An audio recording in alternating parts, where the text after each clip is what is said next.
வணக்கம் நண்பர்களே. நமக்குள்ளே இருக்கக்கூடிய மனிதாபிமானம், நமக்குள்ளே இருக்கக்கூடிய உயிர்நேயம், அது குறையாமல் இருக்கும் வரை தான் இந்த பூமி நில்லாமல் சுற்றி கொண்டிருக்கும்.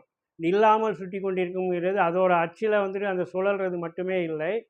ஒரு அந்த மனிதாபிமான பார்வையோடு, உயிர்நேய பார்வையோடு ஒருத்தர் ஒருத்தர் அடித்து கொள்ளாமல், ஒருத்தர் சக மனிதர், சக உயிர் ஒரு துன்பப்படும்போது அதை ஆதரவளிப்பது, அதை அரவணைப்பது, இந்த மாதிரியான செயல்பாடுகள்லாம் வந்துட்டு தொடரும்.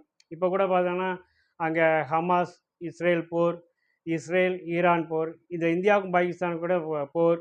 இந்த போரினால் மக்கள் உயிரிழக்கிறது, இந்த மாதிரிலாம் நடக்குது.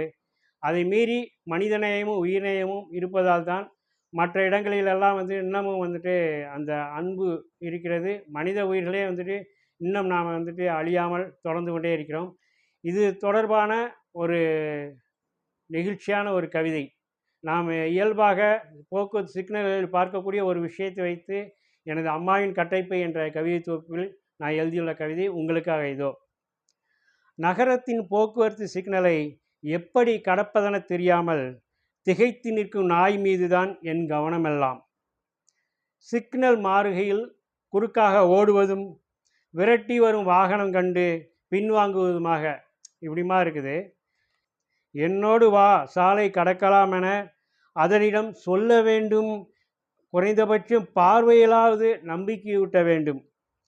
அதன் கண்ணிலோ பதட்டமும் மனித குலத்தின் மீது வெறுப்பும்.